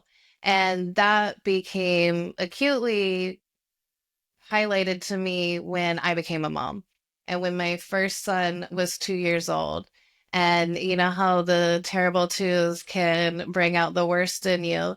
And that was the moment when I realized, like, I'm not going to be the kind of parent that's going to sit here and yell at my 2-year-old like he knows nothing.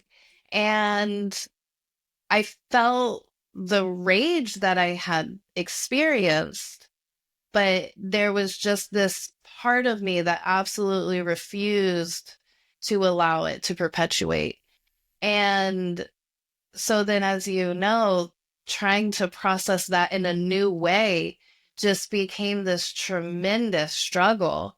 And trying to navigate that on my own, and then also navigate being a new mom, it became so, so important to me. So I had done this for years. I had my first son at 20, so I'm 22 at this point, and I'm doing all this healing. I'm navigating all of this. I'm 22 years old, and then it wasn't until 30, 8 years, I'm doing all of this work, and I'm trying so hard, and I'm overcoming things, and I am making progress in certain ways, but the deep rooted issues were still there, which I had no ability at that point in my life to connect to understand.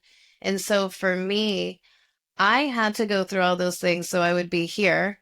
So I would have a passion for this work, for this journey, so that I could bring it to other people who also don't know. This is not, we are not taught.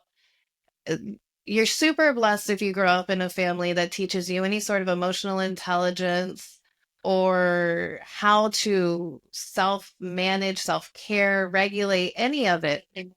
It is, thank goodness. And that in and of itself, that alone, this last decade or so that we've all been so called to heal in some capacity, in some facet of healing. We've all had this call.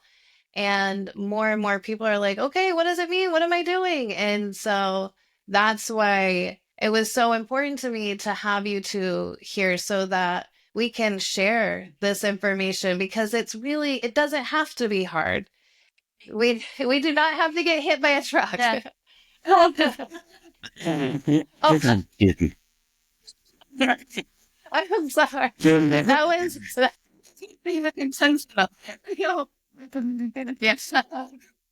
But yeah, it would be nice actually if we all didn't have to take such a hard route. Yes. And however, And sometimes we do when we can help each other. absolutely. But sometimes it's funny too.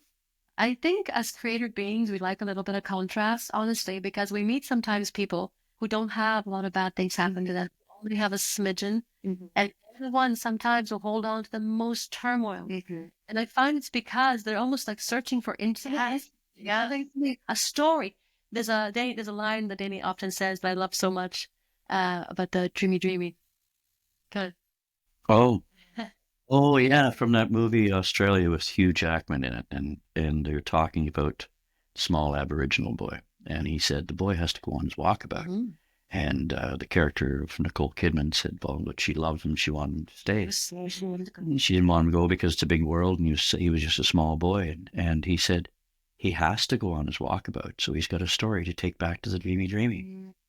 Without a story, there's no dreamy.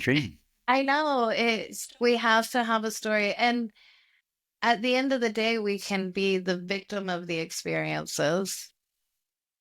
But we have to have a story, because that's the whole point. Like, why else would we be here? Why would we be living if it weren't for living?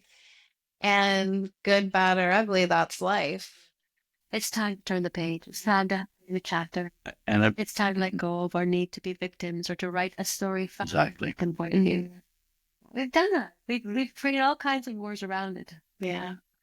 And it's in the victimhood that creates all the dis-ease within our body. And it's that dis-ease that eventually makes us want to expire and say, well, here, I'll come back and I'll do it again and next time.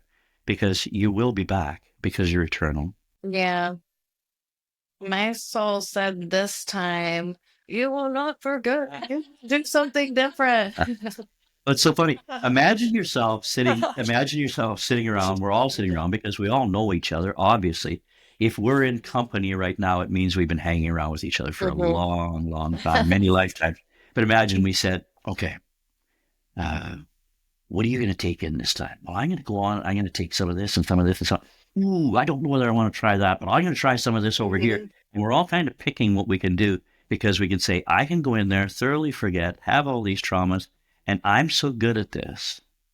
I'm going to remember who I am, and I'm going to come out the other side, and I'm going to teach others how to do this.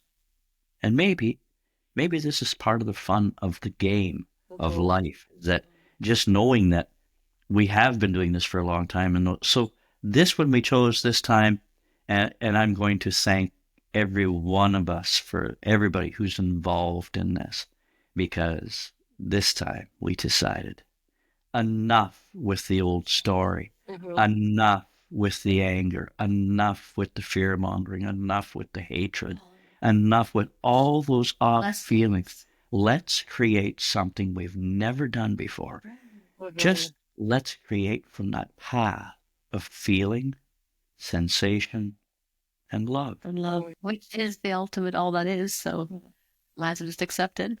So let's feel our way through life.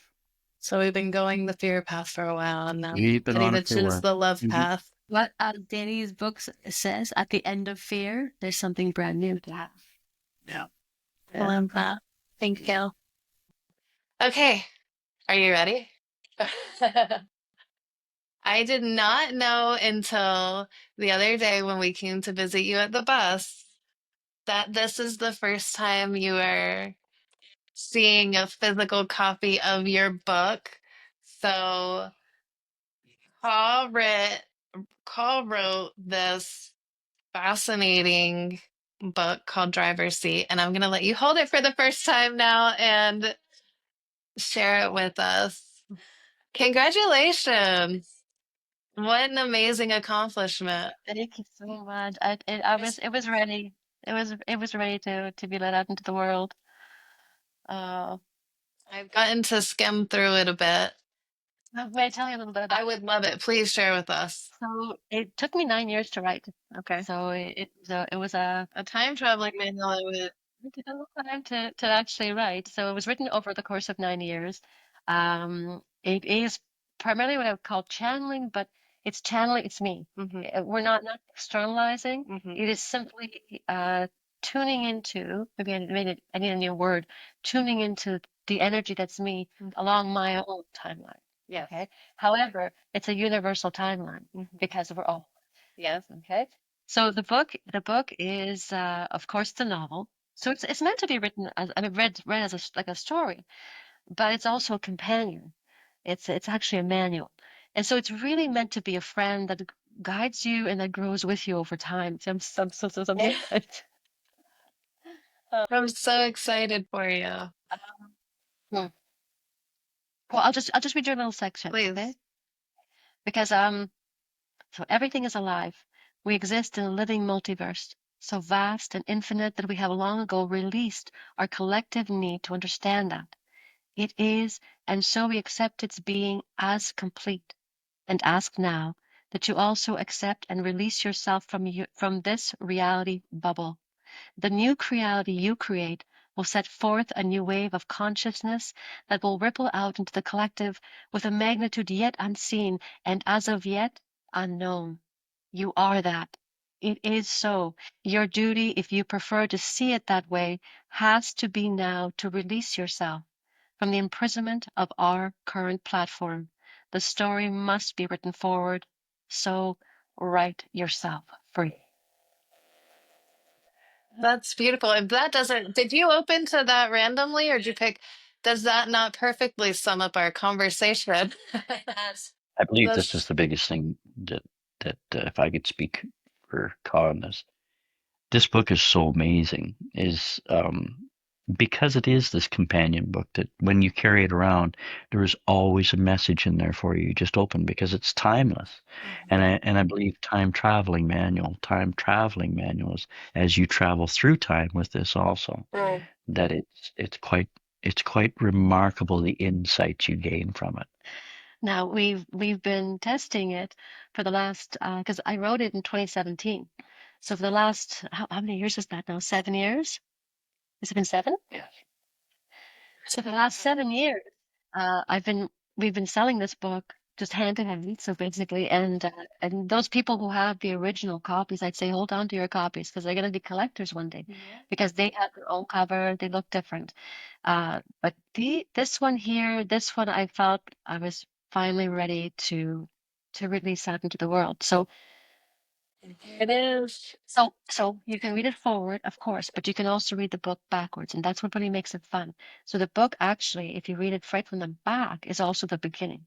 And the way you read it is you read the segment here, and you move up, and you basically read the whole thing in that From the bottom of the page up, right to left, page to page. Okay. that's the page. So if you do that, if you do decide to read the book both forward That's and so backward all the way cool. through, it creates a semi it creates a synchronization in your brain. Uh-huh. Your brain actually synchronizes. It's like it's sewing the two Yeah. hemispheres together. Yeah. Because when your eyes actually witness something, the same thing, but completely in reverse, and it makes sense to you, and something clicks in the brain that actually begins to activate that full compartmental use. So we're no longer having to go from one side to the other side, from one side to the other, which, by the way, can be exhausting. But we can finally focus ourselves the center, the heart of who we are, and now direct the entire flow of our own brain mass, which I believe is our right as human beings to do. Oh, I agree with you. So this is like a passive way to do that. That's so cool. I'm so excited to read it.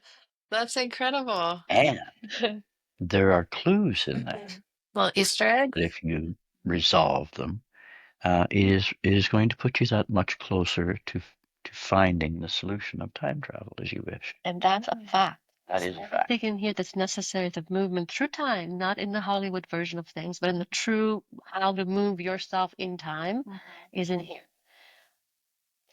And I'm always, I always kind of wonder how much should I say about it, because I'm always just waiting. Will people figure out what else is hidden inside here? Because the book is not written in a traditional way. You'll notice there's no mention of me. There's not a picture of me. There's no biography. Table of contents. Table of contents. It's not just just right in. You're right. It's supposed to be right from the moment you open, right to the moment you close. You're in it. Yeah. Because it's about taking this book and weaving it into your life, making it part of your experience. That's why I've always liked it to be sort of like easily accessible, so you can have it with you, so you can put it in your backpack. Yeah. Yeah, because what you start noticing is that it begins to harmonize with you, synchronize with you.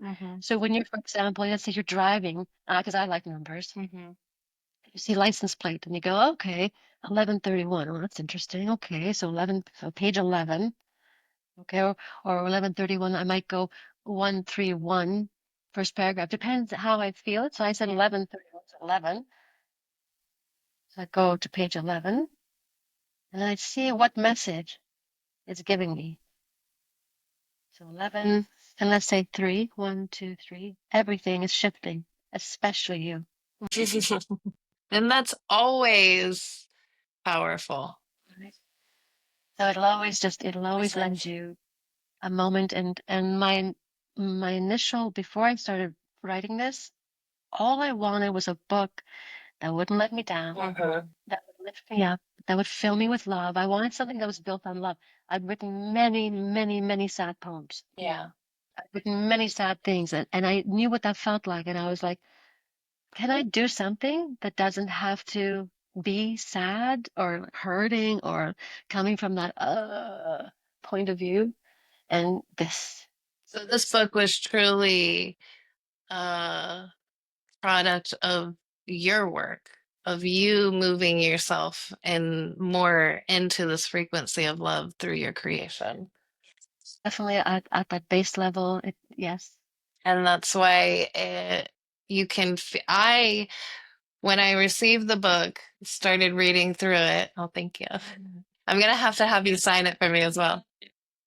When I started reading through it, I did immediately notice, because the first page I was like, oh, it's like a little dedication.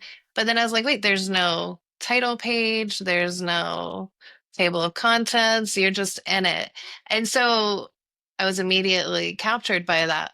But in your words, you can feel that they were put together and written down with this energy of love and intention around truly just sharing your heart and your own self and knowing. So thank you for sharing it with us.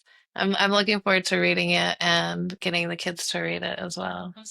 Thank you so much for giving me this moment. This was a priceless moment. Well, you earned it. I mean, that's incredible. I'm also a writer, and we've talked about it that I'm like, maybe I'll write a book someday, but it's who knows. But it's so This inspires. it does to have your years and years of work here in my hands now. That's so amazing. So congratulations. All right, so tell our listeners the name and or the title of the book and where they can find it. It's Driver's Seat, a time traveling manual. You can find it on Amazon. Just go into Amazon and type in Driver's Seat Time, and it'll be right there for you. I love it. Thank you so much. And Danny, you are also an author. I am. I wrote a book called Fear, Phobias, and Freedom. It is an opportunity for people to step into finding the source of their own phobias and fears and where it all came from. So the base ingredients of all. It was based on a series of workshops that we used to do, and the data that we collected from it. And it is a good read. It's a good read. It's and it's informative because it gives you a knowledge of how did I get to here? How did I get within all these fears? And then we give you a solution to find your way out also. So that is all within that book. It is also available on Amazon. So it's a second edition now. That's on Amazon. First edition's out there also, but I would say read the second edition. It's much better. Yeah. Fear, phobias, and freedom. Freedom, yes. we will have them in the show notes for anybody who would like to go and support your work. And as you have noticed today, I'm a big fan of a book collection. So I always like to pick up one that I'm like, I just want to have it when I'm ready to read it. So I always have a hard time turning down a book. Thank you so much for giving us this experience. And this opportunity too to speak about our passions and to speak about the work that we do and to give us this opportunity to speak to your audience and speak to the new tribe and to hopefully give them some insight too as to there was never anything wrong with you. You had things happen to you and you've never been broken. You've always been divine perfection. And it's so funny because I say to people at the shows, anytime you think you're defective, I said, I've got God on speed dial on my phone. So call him up and you want to tell God how defective you are, how God created a defective one. None of us are defective. We decided to take on this load, if you will, this experience, better phrasing. We decided to take on this experience when we came in here to be able to fully comprehend ourselves. So that to be able to, at the awakening of it all, to realize that you truly are divine and that you're good and that you're loving and that you're kind and that you're compassionate. And one of my favorites, that you're magnificent. You are magnificent. And it's with that, when you carry that in your heart and you can feel yourself rise, you can feel your chest expand when you say these words to yourself. Now you're into the feeling part of life. That's where we like to go. And that's where we want to All right, that's where we're striving for, into the feeling in the body. Thank you so much for spending time with us today. Thank you for taking me on quite the journey. And I'm very grateful for the opportunity to learn from y'all, not just today and all of the time that we get to spend while you're here. And so I hope to have you back again before you fire up the bus and head back north. Yeah, that'd be amazing. Thank you. Thank you so much. And thank you all for being with us today. And please, if you feel called to, go to Danny and Kaw's website, which is giveuppain.com. Yes, correct. Yes. And you can find all of their information, contacts linked in the show notes, and give the tapping a try. Yeah, everybody's so into biohacking right now, and that's kind of a little hack, This is bringing you very, very like into the moment, but in multiple moments in a kind of quantum way. I get all excited as soon as I start talking. Let me tell you all about it because it is the key. It is. It is that, you know what it is? It is Dorothy's red slippers. Oh, it is. Tap, tap, tap. I love that. There's all these little Easter eggs in the world for the things that what it takes. We call them truth drops. They just exist. So thank you for sharing with us today. We love you very much. And we'll see you all next time. And as always, go with love.